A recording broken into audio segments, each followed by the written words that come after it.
Àwọn iléeṣẹ́ ológun orílẹ̀-èdè yìí mà ti fèsì lórí awuyewuye tó ń jà ràìnràìn báyìí pé iṣẹ́ ti parí o láti fipá gbàjọba kúrò lọ́wọ́ ààrẹ Bọ́lá Ahmed Tinubu nítorí ìnira àti ọ̀wọ́n gógó tó gba gbogbo Nàìjíríà. Kò sí àní-àní, kò sí àríyànjiyàn nínú ẹ̀ wípé kò sí àsìkò tó le báyìí nínú ìtàn orílẹ̀-èdè rí.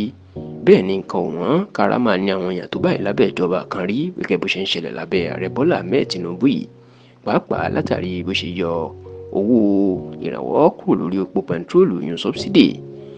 Ṣá o, nítorí pé àwọn èèyàn mọ̀ pé bí ìlú bá le báyìí tara ni àwọn èèyàn,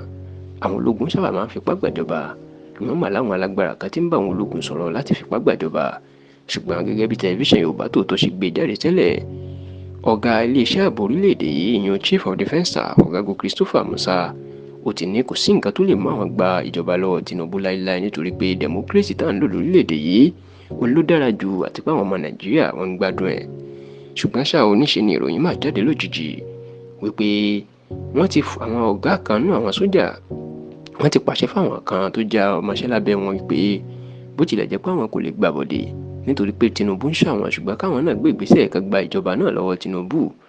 Wọ́n ní wọ́n ti pàṣẹ fún àwọn òṣìṣẹ́ ológun tó máa ń tẹ̀lé ààrẹ tí wọ́n máa ń pè ní Presidential Guard Brigade. Wọ́n ti pàṣẹ fáwọn kan nù wọn pé lọ́jọ́ kan tí wọ́n bá kàn tẹ̀lé Tinubu jáde tàbí nínú ilé ìjọba sọ̀rọ̀ ni wọn yóò yọbọn sí i tí wọn yóò ní kó gbé ìjọba sílẹ̀ wọ́ọ́rọ́wọ́. Èyí ni wọ́n ló máa jẹ́ kí ààrẹ Bọ́lá Tinubu àti olórí àwọn òṣìṣẹ́ Honorable Fẹ́mi Gbajabiamila iná máa jẹ́ kan ni wọ́n pe ìpàdé pàjáwìrì láàrin àwọn àti olórí àwọn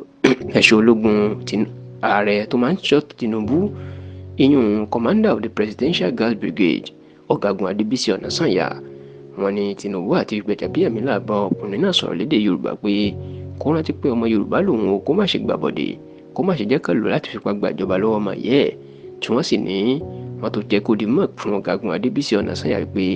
gbogbo nǹkan kí nǹkan tó bá gbọ́ nípa pé wọ́n fẹ́ gbàjọba lọ́wọ́ òun àfáwọn tó ń dìtẹ̀ kó má jẹ́ kí tí àwọn di ìyún pé kó tètè máa fi ọ̀rọ̀ náà kó máa fi tó àwọn létí.